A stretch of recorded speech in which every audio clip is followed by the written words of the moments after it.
Paper है 2003 का और आप लोगों ने पोइट्री के पेपर में टोटल 4 क्वेश्चंस करने होते हैं।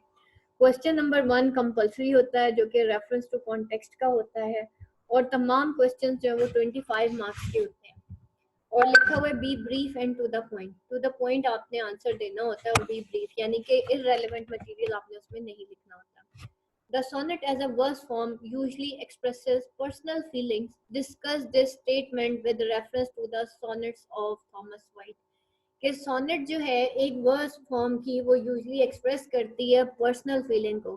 इस स्टेटमेंट को देखते हुए reference to sonnet of Thomas Wyatt जो है आपने बताना है कि जो थॉमस वाइट की जो सोनेट्स हैं वो उसकी एक्सप्रेस करती है पर्सनल फीलिंग्स को। अब इस क्वेश्चन को गौर से देखिएगा। इस क्वेश्चन में सिंपली जो है आप लोगों ने क्या करना है, सबसे पहले आप सोनेट की एक डेफिनेशन लिखेंगे कि सोनेट जो है वो 14 लाइंस एक पोएम होती है और उसमें जो है मेनली जो मतलब पोएट होता है वो उसके अंदर, बेटा अपने अपने माइक्स काइंडली म्यूट ही रखिएगा, ऑन मत कीजिएगा क्योंकि फिर रिकॉर्डिंग में प्रॉब्लम होती है। तो सोनेट जो है वो एक वर्स फॉर्म होती है जो यूजली एक्सप्रेस करती है पर्सनल फीलिंग्स को और उसमें हमने देखा था ये 14 लाइंस पोएम होती है जो कि क्वाट्रेन्स जिसके अंदर 2 क्वाट्रेन्स होता है और एंड में एक सेस्टेट होता है यानी कि 6 लाइन स्टैंजा और 2 क्वाट्रेन्स होते हैं। फर्स्ट 8 लाइंस में जो है एक मुद्दा बयान किया जाता है, एक प्रॉब्लम बयान किया जाता है और लास्ट 6 लाइंस में उसका प्रॉब्लम सजेस्ट किया जाता है। जो वाइट की पोएम्स थी, वाइट की सोनेट्स थी, वो हाईली पर्सनल फीलिंग्स पे डिपेंड करती थी जो कि उसका बेसिकली उसकी जो बिलव्ड है जो हेनरी एट की बीवी थी और जो है जो क्वीन एनी थी, actually that is basically depends upon that relation और ये कोर्टली लव के ऊपर बेस करती थी क्योंकि थॉमस वाइट जो है वो एक कोर्टली मतलब कोर्ट से रिलेट करता था और वो भी एक कोर्टियर था, एक नाइट भी रह चुका था और बादशाह जो किंग था उस वक्त का उसके अक्सर जो है वो मतलब उसने मतलब राउंड टेबल कॉन्फ्रेंसेस भी अटेंड की हुई थी। तो दैट्स वाई उसकी पोएम्स के अंदर हमें जितना भी मटेरियल मिलता है वो सब पर्सनल उसके एक्सपीरियंस को शो करता है। अब आगे लिखा हुआ है कि discuss the statement with reference to the sonnets. अब जो आपकी कोर्स में जितनी भी सोनेट्स हैं आप उसको 1 बाय 1 जो है रेफर करेंगे कि आपने जो इतनी सारी सोनेट्स पढ़ी हैं उसके अंदर उसकी क्या क्या पर्सनल फीलिंग्स हैं। लाइक फॉरगेट नॉट येट जो है वो उसमें जो है अगेन अपनी पर्सनल फीलिंग्स अपना मुद्दा बयान करता है और एक सोनेट फॉर्म में वो उसको लिखता है एंड फाइनली वो ये बयान करता है कि मतलब उसको उसका जो प्रॉब्लम ये है कि वो अपने बिलव्ड को रिक्वेस्ट करता है कि वो उसकी मोहब्बत को ना भूले एंड एट द एंड जो है वो कहता है ऑल थिंग इज पॉसिबल और कुछ भी जो है जिंदगी में हो सकता है और लाइफ जो है वो बड़ी अनसर्टन सी है लेकिन फिर भी तुम मेरी किसी भी मतलब मोहब्बत को ना भूलना। और इसी तरह इज इट पॉसिबल को एंड देन 1 बाय 1 अगर आप एक एक पोएम को भी लेके उस पर एक एक पैराग्राफ लिखते हैं तो आपके आराम से जो है ना बहुत से पॉइंट्स बन जाएंगे। इसके अंदर जो है आप कुछ पॉइंट्स लिखेंगे वाइट एज अ सोनेटियर के भी, ठीक है, और 1 बाय 1 जो आपका वाइट एज अ सोनेटियर है वो तो आपका क्वेश्चन वैसे ही सॉल्व है, ठीक है। तो आप इजीली वो उसको उसके अंदर कुछ पॉइंट्स वैसे भी उसके अंदर वैसे रेफरेंसेस भी दिए हुए हैं तो व्हाइट एज अ सोनेटियर जो है बेटा उसी को मोल्ड करके इस क्वेश्चन के अंदर आप फिट करेंगे। फिर है discuss the earl of Surrey's contribution to English poetry. ये भी हमने कर लिया था, earl of Surrey as an English poetry, इसमें भी कोई मुश्किल नहीं है। उसके बाद है get give a critical analysis and appraisal of any of the poems of Surrey, ठीक है। एनी वन पोएम जो है आपने सरे की उसका क्रिटिकल अप्रेजल देना है। Like on Wyatt's death the means to attain a happy life और Wyatt's most perfect poems are not them his most original form, ठीक है। या तो किसी एक पोएम की आपने क्रिटिकल एनालिसिस देना। अगर तो बेटा नॉर्मली जो ये तो 2004 का पेपर है लेकिन अब जो पेपर्स बन के आते हैं उसमें दो जो क्रिटिकल एप्रिसिएशन है वो आती है एक ही क्वेश्चन में, तो वो 12.5 मार्क्स की आती हैं। अगर तो ऑन वाइट डेथ पे 25 मार्क्स की आई तो आप उसी लेंथ के हिसाब से लिखेंगे यानी कि 800 to 1000 वर्ड्स होने चाहिए। और अगर तो ये आई 12.5 मार्क्स की तो फिर बेटा उसकी लेंथ आप हाफ कर दीजिएगा, तकरीबन 600 वर्ड्स लिख के आइएगा। Means to attain a happy life, वो भी हमने पढ़ लिया था। और Wyatt's most perfect poems are not his most but his origin are not them his most original in form। वो कहता है कि उसकी मोस्ट परफेक्ट पोएम्स हैं कौन कौन सी, sorry, Wyatt's most perfect poems are not, वो पोएम्स नहीं है जो कि उसकी ओरिजिनल फॉर्म है, ठीक है, वो उसकी मोस्ट परफेक्ट पोएम्स नहीं है। इस तरह के क्वेश्चन आए तो बेशक छोड़ दीजिएगा, आपके पास बड़ी चॉइस है यहाँ पे इस तरह के क्वेश्चन को छोड़ने की। फिर उसके बाद है write a critical analysis of the two of the following poems present in Windsor, ये भी हमने कर लिया है।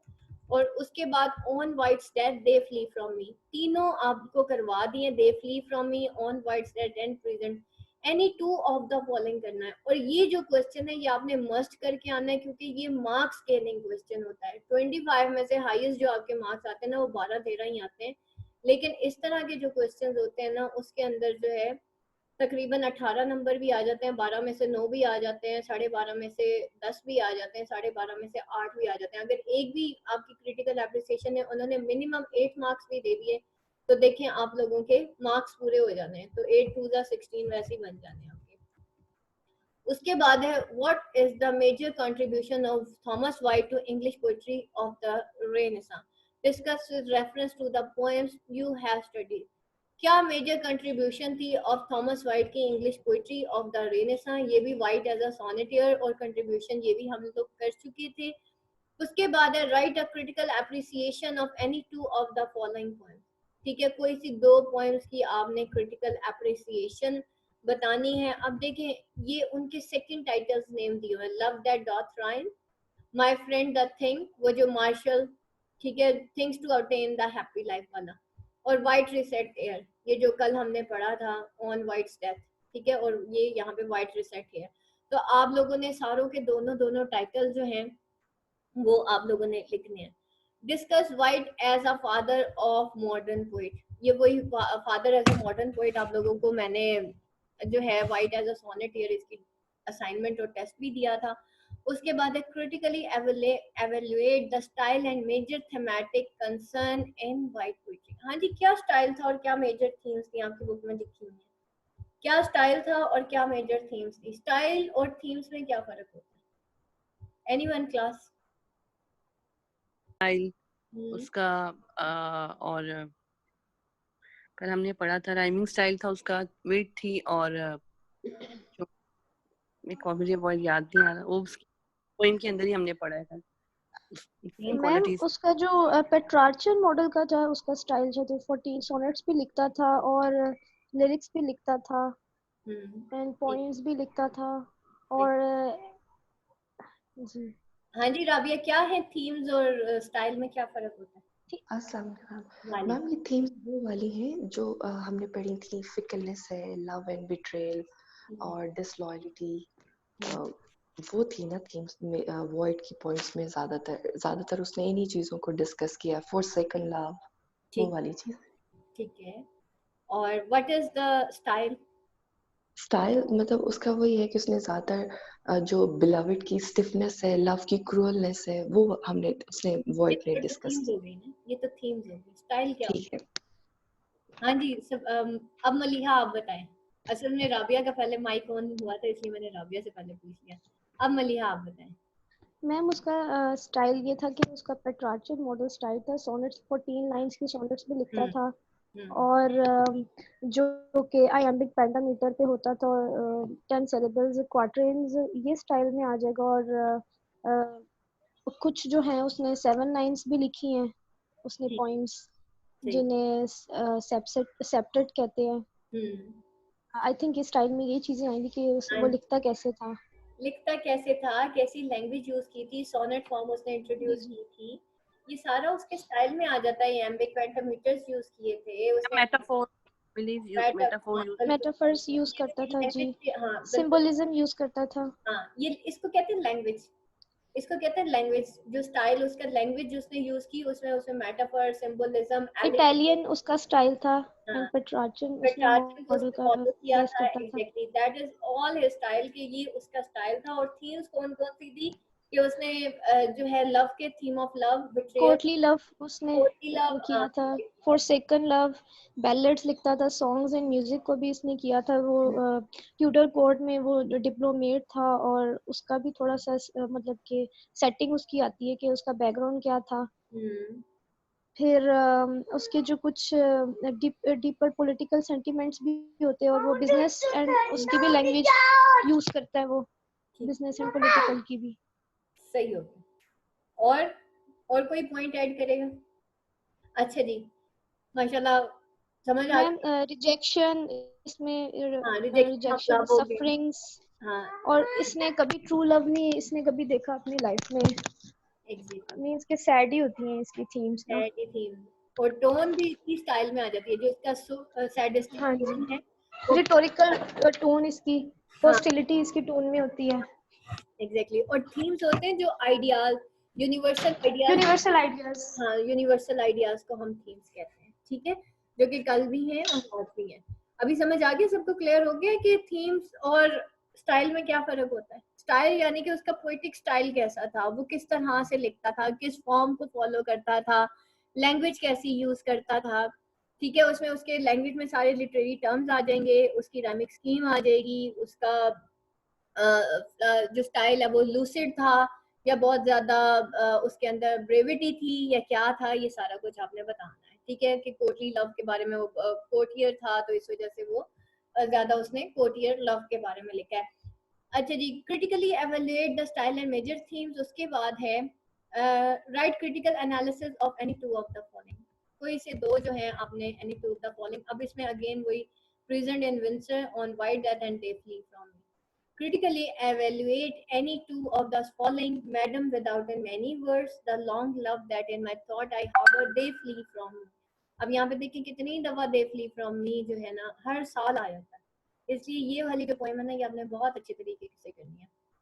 Discuss in detail Surrey contribution to the development of sonnet form with reference to the poems you have read. Surrey की contribution to the development of sonnet form जो है आपने बतानी है with reference to the poems। क्या Surrey की contribution थी class? था जहाँ पे वाइट ने छोड़ा था अपना काम, उसको फर्दर इसने आगे लेके चला था, उसी का मॉडल इसने किया था। थोड़ा सा उसने जो राइमिंग स्कीम्स को है वो थोड़ा सा मतलब कि ज़्यादा अच्छा किया था उसने वाइट से, और ये टेक्निकली सेंस में जो है ना इतना वाइट से ज़्यादा एनर्जेटिक तो नहीं था, लेकिन टेक्निकल सेंस में जो है ना ये ज़्यादा अच्छा था, ज़्यादा स्ट्रॉन्ग था सरे जो है। और ये पर्सनल अपनी मतलब कि एक्सपीरियंसेस की बेस पे भी ये लिखता था, जो इसके पर्सनल एक्सपीरियंसेस होते थे लाइफ के। फिर बाद में इसने शेक्सपियर के लिए भी जो है वो राहें हमवार की थी, यानी बाद में शेक्सपियर ने इसको फॉलो किया था। और इंग्लिश सोनेट्स में इसने जो जिस तरह की सोनेट्स लिखी हैं उसकी राइमिंग स्कीम भी ज़्यादा अच्छी थी, इसने ज़्यादा इजी इंग्लिश में लिखा है वाइट के निस्बत। ठीक है, सही हो गया। अच्छा जी, write critical analysis of any two of the following, is it possible for get note here, Wyatt reset here. ठीक है, वैसे सरे की 4 ही पोएम्स हैं लेकिन अच्छे तरीके से करिएगा क्योंकि इतनी कोई मुश्किल नहीं है इसकी। अच्छा जी, discuss in detail some predominant images in Surrey's poetry. क्या प्रीडोमिनेंट इमेजेस थे सरे की पोइट्री में? इमेजरी क्या थी? हाँ जी class, anyone? What was the imagery or images used in the poem? अभी मलिहा और सिमाम नहीं बोलेंगी। कि जो अपने पर्सनल एक्सपीरियंस थे उसको, और जो दूसरों की जो थे मतलब उनकी थॉट्स को उनको भी इसने लिखा था। सिर्फ अपने बारे मतलब अपनी सोच को नहीं इसने किया था, बल्कि दूसरों की जो सोच थी, जो दूसरों के जो व्यूज थे वो भी उसने बताए थे, और मोस्टली उसने नेचर के बारे में भी लिखा था। ठीक है। अच्छा, इमेजेस कौन से यूज किए थे? मैम इसने ना इमेजेस वो यूज किए थे। क्या इमेजेस यूज किए थे? अच्छा चलिए रिकॉल करते हैं। मैम आई थिंक इसमें हैमर वाला आएगा मेटाफर जो इसने यूज किया था डेथ वाले में। पोएम वाइज करते हैं ना कि उसने इमेजरी क्या क्या यूज करते हैं। Means to attain a happy life, उसने क्या क्या इमेजेस इसके अंदर यूज करें? चलें जी, मार्क करें जरा इमेजेस। हाँ जी जी, means to attain a happy life. शुरू हो जाए। क्या क्या इमेजेस उसने यूज किए थे यहाँ पे? मैम फ्रूटफुल ग्राउंड, ठीक है। और क्वाइट माइंड, ठीक है। क्वाइट एक इक्वल फ्रेंड, ठीक है, फ्रूटफुल फ्रेंड हो गया। रिचनेस, रिचेस, वेल्थ उसने शो की थी। उसको उसने कंपेयर एंड कंट्रास्ट किया था किसके साथ? क्वाइट माइंड के साथ। Comparing in first stanza the riches left, यानी कि with no riches, with no, मतलब वो कहते हैं कि रिचेस को अगर आप छोड़ दें तो पीस ऑफ माइंड के लिए रिचेस जो है वो जरूरी नहीं होती, बल्कि इंसान जितना अमीर होता है उसकी जिंदगी भी उतनी जो है वो मुश्किल हो जाती है। फिर इक्वल फ्रेंड की बात, फ्रेंड का उसने यहाँ इक्वल फ्रेंड की बात की थी, और ग्रज एंड स्ट्राइफ की बात की थी, रूल और गवर्नेंस की बात की, no rule and no governance, helpful life की बात डिजीज की। की बात की है। एग्जैक्टली। और मैम वाइन नहीं यूज करनी पड़ेगी, एग्जैक्टली। आपको वाइन ना यूज करनी पड़ेगी सर्जरी इमेजेस होने के लिए। फेथफुल वाइफ, अच्छा, इमेजरी एक्चुअली होती है। अब यहाँ पे बेटा एक पॉइंट कि उसने इमेजेस क्यों यूज किए। उसने इमेजेस अपने पॉइंट को डिफेंड करने के लिए की थी। टाइटल था means to attain a happy life. To defend this title, Wyatt has, मतलब सॉरी, सरे सरे जो है उसने बहुत से ऐसे इमेजेस अडॉप्ट किए ताकि वो अपने टाइटल को जस्टिफाई कर सके। For example, he has used at first, he मतलब कि वो एड्रेस करता है अपने फ्रेंड मार्शल को, मतलब मार्शल का इमेज जो या एक फ्रेंड का इमेज लेता है, to whom he is speaking, actually that image is representing the whole audience, the reader and the whole society to, मतलब जिनसे वो बात करना चाहता है, जिन तक वो अपना ये मैसेज कन्वे करना चाहता है कि कौन से ऐसे मीन्स हैं जिसके जरिए हम, या ऐसी थिंग्स हैं जिसके जरिए हम जो है अटेन कर सकते हैं एक हैप्पी लाइफ। ठीक है, that is the main title. और इस टाइटल को डिफेंड करने के लिए उसने कितने इमेजेस यूज किए?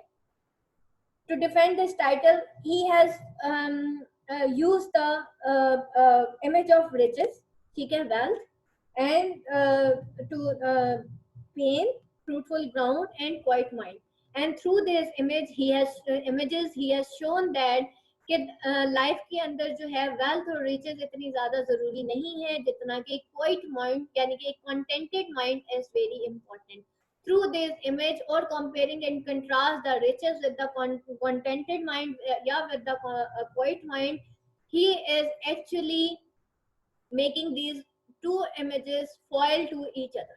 ठीक है, एक क्वाइट माइंड को और एक रिचेस को वो आपस में क्या कर रहा है? आपस में कंपेयर एंड कंट्रास्ट कर रहा है कि ये दोनों जो हैं they are foil to each other, that in a real life, in a happy life, there is more, मतलब एक क्वाइट माइंड, एक कंटेंटेड माइंड, एक शुक्रगुजार माइंड की ज्यादा जरूरत पड़ती है एज कम्पेयर टू के लोग सक्सेस और वेल्थ के पीछे भागते हैं। एक्चुअली वो हम इन इमेजेस के थ्रू जो रीडर है, जो ऑडियंस है और जो उसके इर्द गिर्द की कंटेम्पोरेरी सोसाइटी है, उनको अवेयर कर रहा है कि this is a nature of the man, कि वो हमेशा वेल्थ के पीछे और स्टेटस के पीछे भागता है।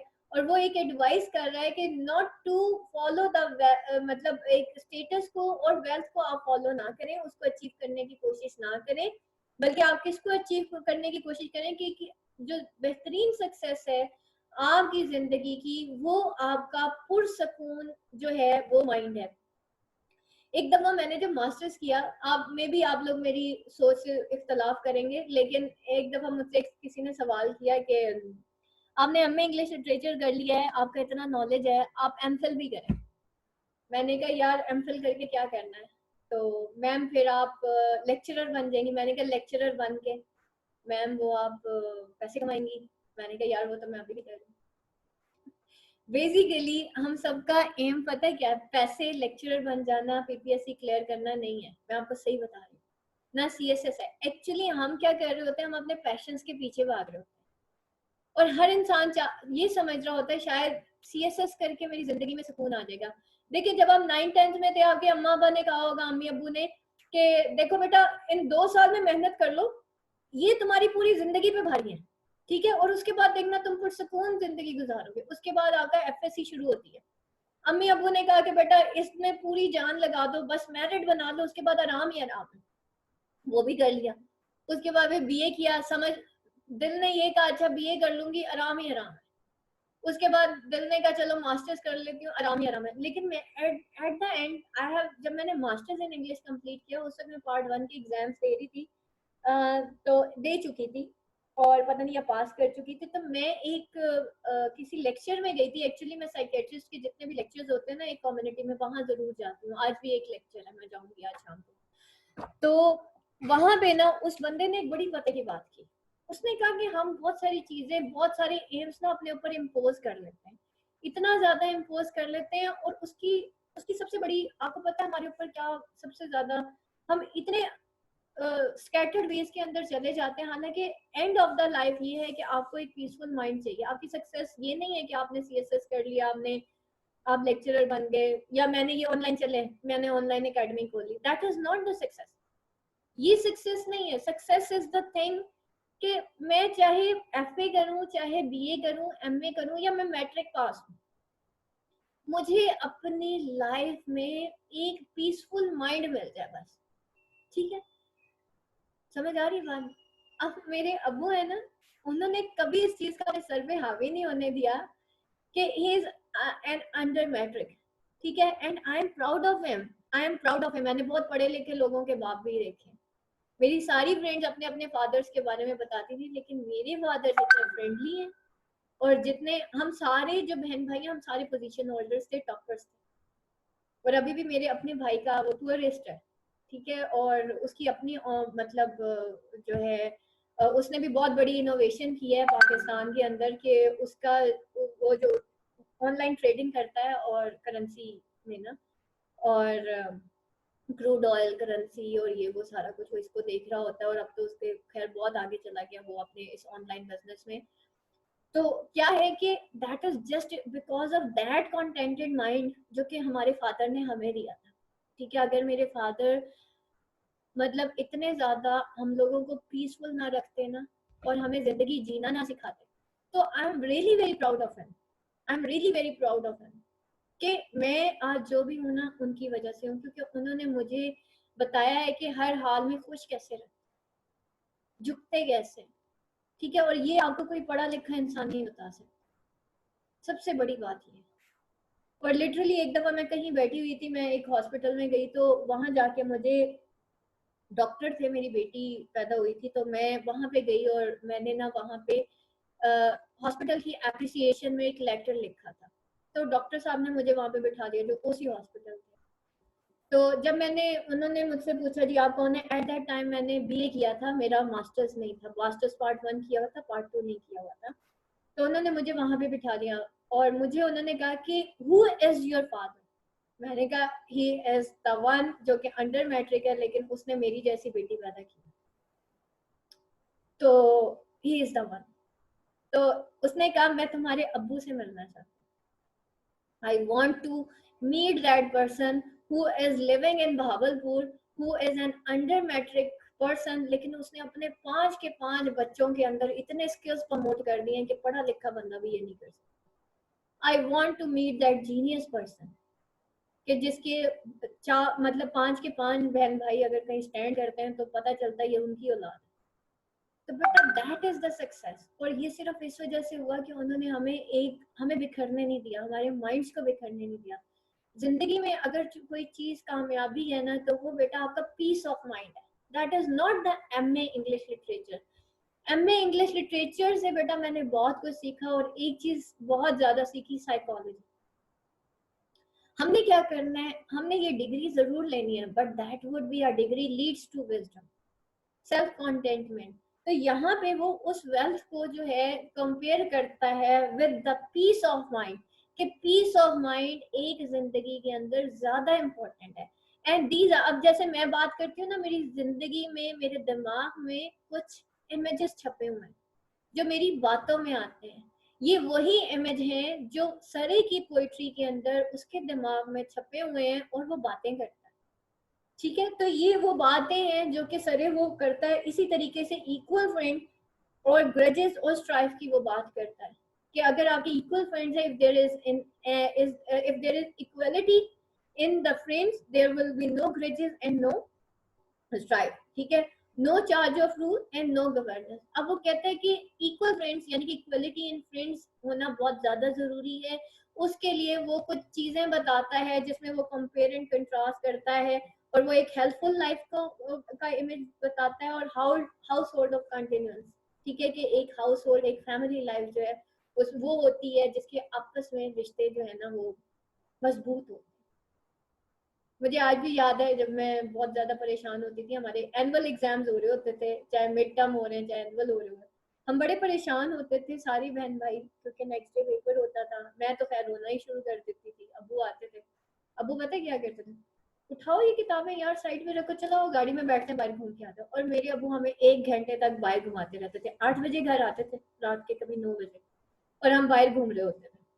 कहते थे अब जाके घर पढ़ो और अब तुम्हें ज्यादा अच्छा समझ आएगा। जबरदस्ती हमें गाड़ी में बिठाते थे और हमें घुमा के घर ले आते कि चलो एक चक्कर लगा के आओ, तुम लोग जो है ना तुम्हारा डिप्रेशन खत्म हो जाएगा। तो दैट इज द थिंग कि ये होती है बेटा कंटिन्यूअंस ऑफ लाइफ। और नॉट ओनली, देखिए बेटा जब शादी हो जाए ना, ये ना सोचेंगे खाली मैं ही कर रही हूँ, ठीक है, या जो है खाली मेरा शोहर ही कर रहा है। नहीं, देखें बच्चे दोनों के ही हैं, दोनों में से एक भी ठीक है ना, फैमिली चल जाएगी। लेकिन दोनों मियाँ बीवी जब आपस में ना एक दूसरे के बन जाते हैं। एक स्टूडेंट आई मेरे पास, मैंने कहा बेटा आप एमए इंग्लिश लिटरेचर क्यों कर रही हैं? मैम मेरे शोहर जो है ना वो मुझे बहुत वो करते हैं, क्या कहते हैं, अंडर एस्टिमेट करते हैं, उनको दिखाना है कि मैं कुछ हूँ। मैंने कहा बेटा फिर कोई बात नहीं। कहती क्यों मैम? मैंने कहा जब आप एमए इंग्लिश कर भी लेंगी तो उनके अंदर तो सुपीरियोरिटी कॉम्प्लेक्स है और आपके अंदर इंफीरियोरिटी कॉम्प्लेक्स है। या तो उनको सुपीरियोरिटी कॉम्प्लेक्स उनका वो तो नहीं आप खत्म कर सकती, क्योंकि मर्द के अंदर एक इनबॉर्न होता है, लेकिन आप अपना इंफीरियोरिटी कॉम्प्लेक्स खत्म करें तो आपको पता ही नहीं चलना कि कोई आपको नीचा समझता है कि नहीं समझता। तो बेटा that is the part of the life. ये इमेजेस, ये चीजें अगर आप गौर से पढ़े ना तो आपको सारी समझ आ जाएगी, ठीक है। तो दीज आर द इमेजेस जो कि आपको इसकी पोइट्री के अंदर नजर आएंगे। चले 2-4 ही कर लेते हैं, फिर एंड में वो कहता है कि फ्रूटफुल वाइफ विदाउट डिबेट। अच्छा एक जगह इसने उसकी भी बात की थी ना, वाइन की, where wine the bit may not oppress, ठीक है, कि वाइन जो है वो भी आपको वो सुकून नहीं दे सकती जो कि एक कंटेंटेड माइंड। तो उसने वाइन को भी एक मतलब कंपेयर किया एक सिंपल लाइफ के साथ, कि वाइन होना इतनी ज्यादा जरूरी नहीं है, लेकिन अगर सिंपल लाइफ है, अच्छी बीवी है, अच्छा घर है, सबके अंदर सलूक है, तो सब कुछ अच्छा है। और मैं आपको एक चीज बता दूं, बात फिर वही आ गई ना कि शौहर है या बीवी है, दोनों में से एक भी ठीक है ना, घर चल पड़ता है। लेकिन जब दोनों एक दूसरे के आमने सामने हो जाते हैं ना कि बच्चे मेरी साइड लें, ये होता है घरों के अंदर कि तुम मेरी साइड क्यों नहीं ले रहे, अब्बू की क्यों ले रहे हो, अब्बू की क्यों नहीं ले रहे, अम्मी की क्यों ले रहे हो। और जब ये वाले हालात हो जाते हैं ना बेटा, उसमें बच्चे स्कैटर्ड होते हैं, और वो ऐसी ये नफरतें होती हैं कि माँ बाप के मरने के बाद बच्चों के दिलों में रह जाती हैं। ये तो जी माँ के साथ ऐसे करता था, ये तो माँ बाप के साथ ऐसे करती थी। वो पेरेंट्स मर जाते हैं, लेकिन वो जो नफरतें उन्होंने बोई होती है उनके पीछे नस्लें बेचारी तबाह हो जाती हैं। तो इन चीजों से, इन एक्सपीरियंसेस से सीखें। ये प्री डोमिनेंट इमेजेस हैं। इसी तरीके से ऑन वाइट डेथ में जो प्री डोमिनेंट इमेज थे, उसने सबसे पहले इमेज ऑफ वाइट लिया था, जो कि एक पोएट था, जो कि एक सोनेटियर था, और उसने उसकी प्रेस के अंदर वो सारा लिखा था। इसमें से आप कुछ इमेजेस लेंगे, स्पेशली वो एक डीप ऑब्जर्वर था, एक आई के तौर पे इमेज ऑफ आई उसने, जो कल हमने पढ़ा था ऑन वाइट डेथ, उसमें तो बहुत सारे इमेजेस थे, ठीक है। चलें जी बताएं क्या क्या इमेजरी यूज हुई थी वाइट डेथ।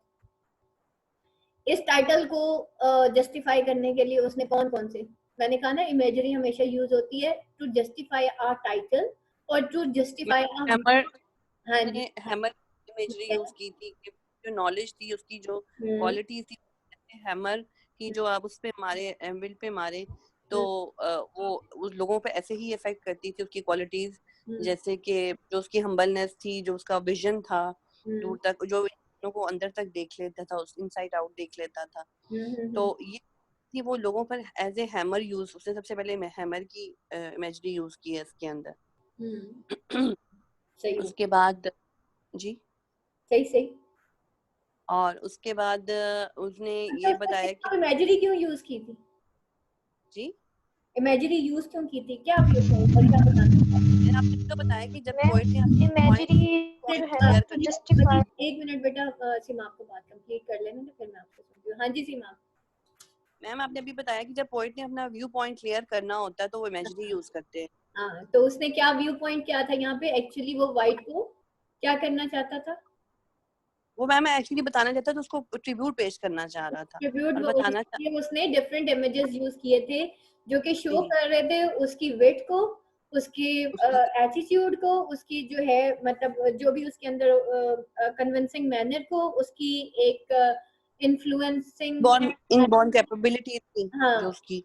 एग्जैक्टली और उसके लिए उसने बहुत सारे इमेजेस यूज किए थे जो कि उसने यहाँ पे बयान किए हैं। ठीक हो गया। जी। अच्छा अब बताएं मलिहा बेटा, अब आप बताएं।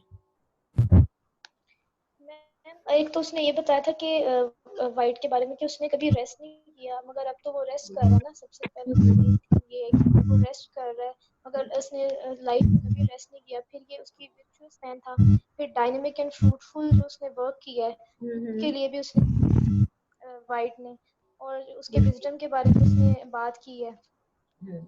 फिर उसने फिर बताया कि वो शेयर किया है with the image of Jesus Christ.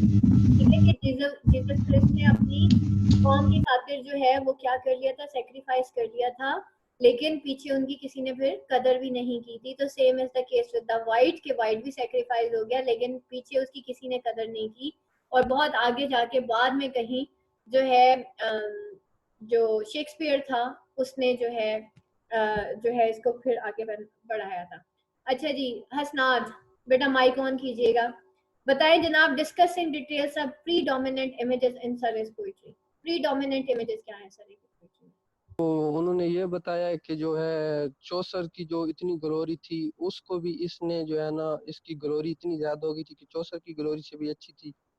और उसके अलावा जो है इसमें एक हैंड बताया गया, हैंड की इमेजिनरी यूज की गई है कि इसकी जो एनर्जी और इसकी जो वेट और इसकी क्वालिटीज थी वो मतलब कि वो इसने इंट्रोड्यूस करवाई। उसके अलावा इसने जो ब्रिटेन को है मतलब कि इतना आगे लेके गया है कि इसने जो है अपने आप को यूज ऐसे किया है जैसे आयरन को एक भट्टी में या इतना टफ टाइम दिया जाता है। और उसके बाद इसने अपने ज़हन को, अपने ब्रेन को इतना टफ टाइम दिया है और खुद को इसने सेफ नहीं किया, लेकिन इसने ब्रिटेन के पीपल्स को और ब्रिटेन के यंग जनरेशन को इसने आगे किया है। तो यही मेरे ज़हन में। ठीक है, अब हमने क्या करना, हमने मोटे मोटे इमेजेस लेने हैं उसके डिफरेंट पोएम से और उसको यहाँ पे लिख देना। वैसे सरे एज अ सोनेटियर अगर आप प्रिपेयर करें तो इमेजेस वैसे ही आपको वहां से मिल जाए। ठीक है। अच्छा जी नेक्स्ट क्वेश्चन है, compare and contrast Surrey and Wyatt as a sonneteer. ये तो हमारा अल्हम्दुलिल्लाह हो गया था। Discuss the main features of Wyatt और सरेस पोइट्री। मेन फीचर्स भी हमने पढ़ लिए हैं। Explain your answer with reference to their poems. क्या थे मेन फीचर्स वैसे, चलो रिपीट कर लेते हैं। हाँ जी क्लास, क्या फीचर्स थे? जो बता चुके हैं वो नहीं बोलेंगे। अच्छा जी हाँ जी हसनात आप बताइए, क्या मेन फीचर्स थे सारे पोइट्री के?